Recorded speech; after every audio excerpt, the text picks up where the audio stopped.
Bonsoir à tous, bienvenue dans C'est de la balle. On parle de motoball ce soir avec Seb Dallet évidemment et avec également Franck qui est intendant au club d'Igrelon. Voilà. Julien qui est joueur à la retraite finalement, qui rejoue et puis qui est membre du staff technique également de cette équipe du SUMA. Et puis Johnny qui est joueur et qui n'est pas encore à la retraite du côté du SUMA. La reprise du championnat c'était samedi. Un bon match nul du côté du stade Gaston-Arboin contre Carpentras. C'était un bon match nul contre un des favoris du championnat, on peut le dire. Tout à fait. C'était un bon match collectif où on a retrouvé toute l'équipe qui était en forme. Le début du championnat, c'est toujours quelque chose d'excitant, le début de saison ? Bah oui, on se pose des questions. Est-ce qu'on va retrouver les automatismes ? Est-ce que ça va être huilé ?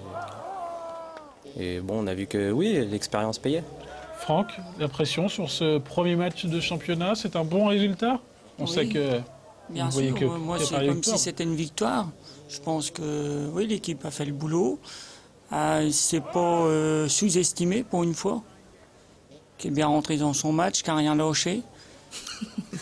Qu'est-ce qu'il y a ? C'est l'accent au bois, hein, c'est ça. De toute manière, on le connaît, le Igrelon. Vous pensiez réaliser une telle performance dès la reprise, comme ça, être aussi bien en jambes ? L'année dernière, on a fait quand même un 0-0 contre Neuville, qui est tenant du titre. Mais non, c'est pas qu'on n'a pas confiance en nous. C'est que là, je pense que c'est l'expérience qui a fait que on a posé le jeu et qu'on a pris en main le match, quoi. Malgré cette égalisation en fin de match du côté des adversaires, le SUMA tenait sa victoire. Alors la grosse nouveauté de ce début de championnat 2012, c'est que Julien fait partie maintenant du staff technique, mais il joue quand même encore. Vous pouvez nous expliquer un petit peu, Julien ? Oui, alors c'est une toute nouveauté depuis déjà une semaine, malheureusement, et je tiens à lui faire un petit coucou. Emmanuel Terrine, qui devait prendre ma place cette année, a quelques petits ennuis de santé.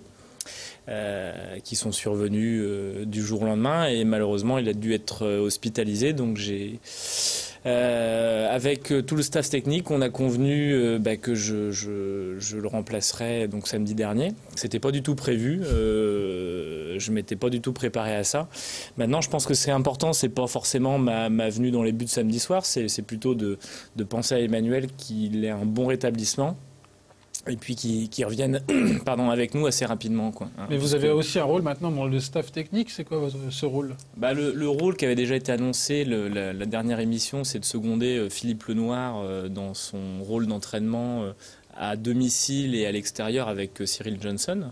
Donc de pouvoir délester un petit peu Philippe de ses occupations, puisque il avait déjà exprimé à plusieurs reprises que comme ça fait à peu près 25 ou 30 ans qu'il est au motoball, il aimerait bien se détacher tranquillement tout en restant présent, puisque aujourd'hui c'est quand même le métronome du SUMA. Donc voilà, on essaye d'apporter son expérience de gardien de but pour la défense, pour Johnny, pour la relève dans les buts qui est présente, et puis voilà. Justement, le métronome du SUMA, Philippe Lenoir, on va l'écouter. C'était au micro de David Mutel lors d'un entraînement d'avant-saison. Il revient justement sur ce staff du SUMA qui se renforce. Écoutez Philippe Lenoir. Il y a 2 coachs supplémentaires, on va dire, parce que j'avais besoin d'aide. Depuis un moment, je demandais un petit peu d'aide au niveau des déplacements surtout. Et puis que la passion, elle s'en va au fil des années, donc j'avais besoin un petit peu qu'on m'accompagne et puis échanger aussi les idées, parce que peut-être que les idées, elles commencent à être un petit peu dépassées, suivant l'avancement du motoball. Johnny, c'est les joueurs comme vous, les jeunes joueurs qui avaient épuisé Philippe Lenoir ? Non, je pense pas. Bon, c'est vrai que nous, on a une génération qui manque entre nous et c'est sûr que c'est un entraîneur et qu'il a besoin, je pense, de résultats et de choses et que ça vient avec le temps, malheureusement, car il y a des équipes qui sont expérimentées et qui ont un meilleur niveau que nous encore. C'est ce qui manque aujourd'hui au SUMA, c'est l'expérience. Oui, c'est l'expérience. C'est pour ça que les 2 premières années, c'était plus quand même prendre du terrain et de l'expérience. Et puis là, cette année, on est un petit peu plus mature et puis bon, on essaie d'éviter les erreurs qu'on a fait dans le passé. Est-ce que comme tu viens de le dire, est-ce que vous avez progressé? Est-ce que tu penses que le SUMA est à sa place aujourd'hui ou vous auriez espéré peut-être encore être un peu mieux? Je pense que nous, on est à notre place. Mais pourquoi pas, on peut peut-être avoir une marge de progression encore et dans l'avenir, pourquoi pas gagner un titre. Bon, Neuville, avant d'avoir le premier titre, ils ont joué 15 ans ensemble, ça a toujours été la même équipe, donc je pense que c'est comme ça que ça va se créer, le noyau, quoi. Franck, un mot justement sur cette mise un petit peu en retrait de Philippe Lenoir, en tant qu'historique, vous aussi, du club du SUMA. Oui, non, mais je pense pas que ça en manque d'expérience ou de résultats. Je pense qu'il a besoin de souffler et d'être soutenu par d'autres personnes qui se sentent moins seuls, quoi. Ça met un petit peu la pression quand même, Julien, ça, de devoir succéder en partie. Non, pas du tout, parce que je le prends pas du tout comme une succession, et puis ça n'a pas été du tout annoncé comme ça. C'est un appui, encore une fois, un appui technique, c'est pas une succession. Ouais. Et quand bien même on parlerait de succession, je n'ai pas la prétention d'avoir ou d'être à la hauteur d'une éventuelle succession. Donc les choses sont claires d'entrée. Voilà. C'est important de le clarifier quand même. Ah, malgré long. Les objectifs justement du SUMA cette saison, c'est quoi? On en a un peu parlé avec Seb Dallet et Johnny, mais quels sont les objectifs du SUMA cette saison? Les objectifs, c'est que, Johnny l'a très bien dit tout à l'heure, c'est que depuis 2-3 ans, vous avez une équipe de jeunes qui ont entre 20 ans et 23 ans qui est émergente. C'est-à-dire que c'est une équipe qui a joué plusieurs années en cadet, qui a passé après en équipe réserve, qu'on joue ensemble. Et aujourd'hui, c'est de pouvoir conserver une équipe qui soit soudée, qui puisse monter dans le classement tranquillement, sans faire un effet de feu de paille. Et une équipe qui a terminé l'année dernière 5e, éventuellement, c'est l'objectif, je pense, c'est de terminer 4e cette année en y mettant la forme et la manière. C'est-à-dire que le motoball, on n'a pas 10 joueurs ou 11 joueurs sur un terrain avec un effectif de 10 remplaçants derrière. C'est 4 titulaires en moto et souvent 2-3 remplaçants. Et comment on progresse justement au motoball? Comment on est plus fort à 23 ans qu'à 20 ans? C'est sur le maniement de la moto, c'est quoi? Oui, c'est la maîtrise de la moto, c'est la stratégie aussi, la tactique, c'est un sport collectif, donc c'est surtout jouer ensemble, avoir des automatismes. Après, c'est l'analyse aussi des autres équipes qui ont un jeu différent l'une des autres, enfin c'est tout ça, quoi. Et ça, vous le sentez entre vous que vous progressez clairement? Oui, on le sent. Je pense qu'on a eu un bon état d'esprit là, par exemple contre Carpentras, où on jouait collectif et bon, ça paye et puis voilà. Franck, l'équipe de 2012 est clairement plus forte que celle de 2011, même si ce sont les mêmes joueurs? Oui, oui, je pense. Je pense qu'ils ont un meilleur mental déjà. Un meilleur mental, c'est ce qui pêchait la saison passée? Je pense, oui. Parce que sur les grosses équipes, on était un peu titanisés. Il a mélangé un petit peu les syllabes, ça arrive. Tétanisé plutôt, ça. Voilà. Donc, mais là, on a vu samedi qu'il n'y avait pas de tétanisation. Parce que si de toute manière ils sont tétanisés, et on est mal barré. Non, mais est-ce que tu les vois aller un peu plus haut quand même par la suite? Faut pas qu'on fasse les mêmes erreurs que l'année dernière. Sur les équipes plus faciles, je pense qu'on faudrait mieux les aborder plus sereinement et se dire allez, on fait l'écart. Et c'est là que l'année dernière on a pêché. C'est pour ça qu'on a fini sûrement 5e. Julien, vous êtes d'accord avec cette analyse? Oui, juste pour changer un petit peu de sujet, pour repréciser, il y a eu un résultat qui n'était pas trop mauvais, on va dire, samedi.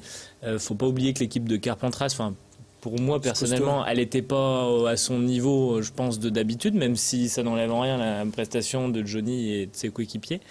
Mais il faut rester serein, s'entraîner et penser à la suite. On sait très bien qu'on peut faire une bonne prestation et puis le samedi d'après. Donc, faut mettre de côté la bonne prestation et penser au match à venir. Parce qu'une saison, c'est long, et usant et fatigant. Bon, les objectifs justement du SUMA, quels sont-ils? On a posé la question au président du club, Ignacio Madaleno, toujours au micro de David Moutel. Écoutez. On espère faire au moins la même chose, voire mieux. Après, on a peut-être un petit coup à jouer en coupe. On a eu un tirage qui est pour nous jouable. Donc, c'est peut-être l'année où on peut peut-être jouer peut-être la coupe. On espère. La coupe, ça serait sympa. C'est quoi le tirage? On joue contre Monteux, donc on a un match aller et retour. Et Donc Monteux, c'est abordable, c'est une équipe de jeunes pareil comme nous qui progresse et pourquoi pas. Ce sont les quarts de finale. Hein. Quart de finale. Hein. Quart de finale, puisqu'il n'y a pas de cadrage, si j'ai bien compris. Voilà. Vous êtes déjà qualifié pour les quarts de finale. Comme on a terminé 5e, on n'est pas passé au cadrage. Ça serait intéressant en tout cas d'avoir un titre le plus vite possible, non? Pour prouver que le SUMA revient en haut de l'affiche, non? C'est toujours plaisant d'avoir un titre, mais bon, je pense qu'il faut prendre son mal en patience et puis ça viendra, je pense.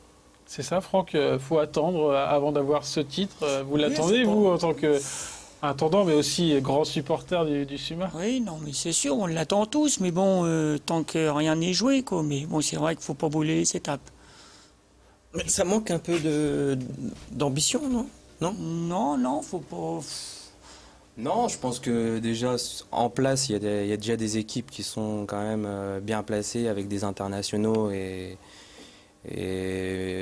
juste il faut déjà gagner contre ces équipes-là et puis après, je pense qu'on pourra... Il faut être réaliste, quoi. Voilà. Aujourd'hui, il y a des équipes plus fortes, mais par contre, entre vous, comme vous connaissez déjà depuis un petit bout de temps et que vous jouez ensemble depuis un petit bout de temps, vous parlez entre vous, vous avez cette envie d'essayer d'aller titiller les plus gros ou de gagner une coupe ou... C'est l'objectif de tous, hein, je pense. Hein. Moi, je pense du noyau déjà jeune. D'où je sors, d'imiter les le noir, les autres, exactement. L'époque d'avant. L'époque des années 80 où ils ont gagné beaucoup de titres aussi. Un dernier mot sur le soutien du public. Encore près de 1000 spectateurs au stade Gaston-Arbouin, c'est important ça. 3, c'est toujours la ville du motoball. Si on pouvait résumer, on pourrait même dire ça se passe de commentaires. Non, tout simplement, quand vous avez... je crois que le SUMA est le deuxième club qui attire le plus de spectateurs en termes de sport dans l'Aube, si je ne dis pas de bêtises. Après le football et les stacks. Après les stacks. Bon, c'est pas les mêmes chiffres, hein. On est peut-être 10 fois inférieur en termes de spectateurs ou 5 fois inférieur. Mais on tient à remercier énormément le public parce qu'on est assez ravis de pouvoir défendre... nos couleurs devant le public quand ils sont 900 ou 1000 spectateurs le week-end. Donc c'est le 6e homme du motoball, même si on les entend un peu moins à cause du bruit des motos. Donc on remercie le public d'être présent et de nous soutenir. Il faudra attendre malheureusement le 5 mai pour voir le prochain match du SUMA à domicile en championnat. Voilà, c'est ça ? C'est ça, tout à fait. Le 5 mai. Merci en tout cas à tous les trois d'être venus sur le plateau de C'est de la balle. Merci Seb. Merci à vous. Merci à vous.